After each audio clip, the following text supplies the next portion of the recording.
Moinabad farm house లో drugs party కాల్పులు కలకరం రేపాయి. దీనికి సంబంధించి పూర్తి సమాచారం మా ప్రతినిధి మణికంఠ అందిస్తారు. మణికంఠ.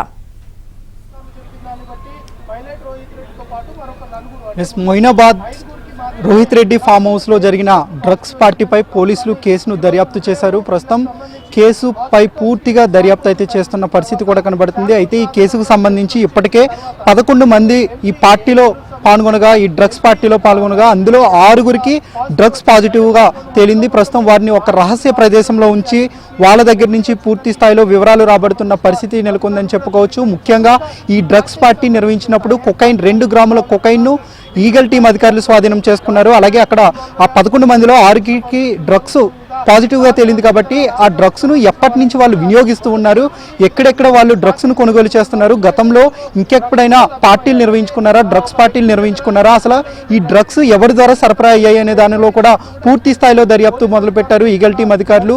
నిన్న సాయంత్రం సుమారుగా 8:30 సమయంలో మొయినాబాద్ పోలీసులకు పక్కాగా ఒక సమాచారం అందింది.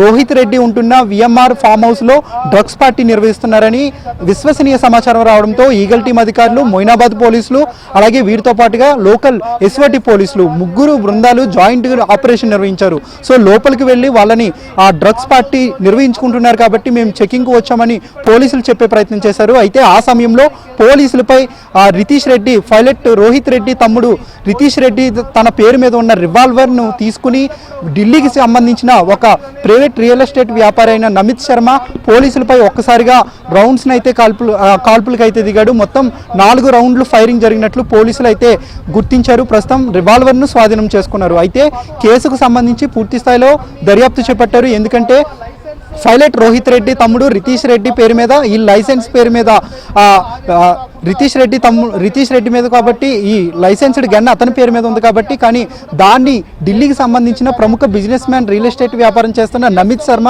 పేల్చాడు. పోలీసులపై అయితే తోటాలు అయితే గురిపించాడు. సో ఎందుకు అసలు ఆయనకి గన్ ఇవ్వాల్సి వచ్చింది, అసలు ఈ గన్కి పర్మిషన్ ఉన్నా కూడా ఎందువల్ల ఫైరింగ్ చేశారనే దానిపై కూడా పూర్తి స్థాయిలో వాళ్ళ దగ్గర నుంచి సమాచారాన్ని రాబడుతున్నట్లుగా కూడా తెలిసింది. అయితే ఇదే కేసుకు సంబంధించి అటు ఆంధ్రప్రదేశ్ టీడీపీ ఎంపీ మహేష్ కుమార్ యాదవ్ కూడా పాజిటివ్గా తేలింది. అయితే నిన్న 5గురికి మాత్రమే డ్రగ్ పాజిటివ్ వచ్చింది. 11 మందిలో అక్కడికే ఆ ఘటనా స్థలంలోనే ఈగల్ టీం అధికారులు ర్యాపిడ్ టెస్టులు అయితే నిర్వహించారు. అందులో 5గురికి మాత్రమే డ్రగ్ పాజిటివ్గా వచ్చింది.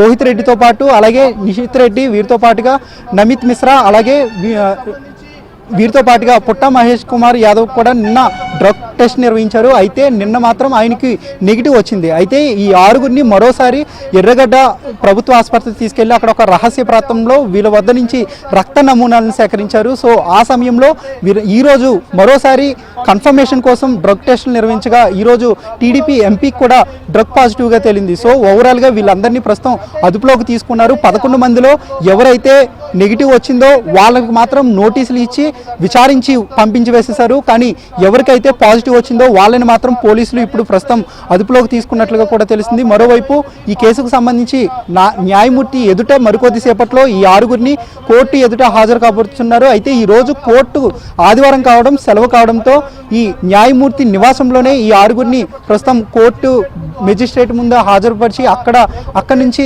రిమాండ్కి ఇచ్చే అవకాశం ఉన్నట్లుగా కూడా తెలిసింది. లేదంటే బెయిల్ ఇస్తారా, లేదంటే రిమాండ్ విధిస్తారా అనేది కూడా తెలియాల్సి ఉంది. అయితే పైలట్ రోహిత్ రెడ్డి ఫామ్ హౌస్లో గుట్టుగా జరుపుతున్న ఈ వ్యవహారంపై పోలీసులు ముందుగానే నిఘా ఉంచినట్లుగా కూడా తెలిసింది. గతంలో ఎన్ని పార్టీలు నిర్వహించుకున్నాడు, ఎక్కడి నుంచి ఓవరాల్గా రోహిత్ రెడ్డి ఫామ్ హౌస్లోనే ఈ డ్రగ్స్ పార్టీ నడిచింది కాబట్టి గతంలో ఇంకెవరైనా ప్రజాప్రతినిధులకు కూడా ఈ డ్రగ్స్ను సరఫరా చేశారా, ఒకవేళ సరఫరా చేస్తే ఇంకెంతమంది 2 తెలుగు రాష్ట్రాల్లో రాజకీయ నాయకులకు సరఫరా చేశాడనే దానిపై కూడా పూర్తి స్థాయిలో దర్యాప్తు చేస్తున్న సిచ్యువేషన్ కూడా కనిపిస్తుంది. మరోవైపు ఈ కేసును పోలీసులు చాలా సీరియస్గా తీసుకున్నారు. ఎందుకంటే పోలీసులపై తిరిగి ఎదురుకాల్పులకి పాల్పడడం పోలీసులు కూడా ఈ కేసును సీరియస్గా తీసుకుని ప్రస్తుతం ఈ ఎవరికైతే పాజిటివ్ వచ్చిందో వాళ్ళని అదుపులోకి తీసుకుని పూర్తి స్థాయిలో దర్యాప్తు చేస్తున్నారు. ఈగల్ టీం అధికారులు కూడా కేసును పక్కాగా సాక్ష్యాధారాలను వాళ్ళంతా కూడా సాక్ష్యాధారాలను కూడా తీసుకుని ప్రస్తుతం దాని ఆధారంగా కేసును దర్యాప్తు చేస్తున్నట్లుగా తెలుస్తుంది.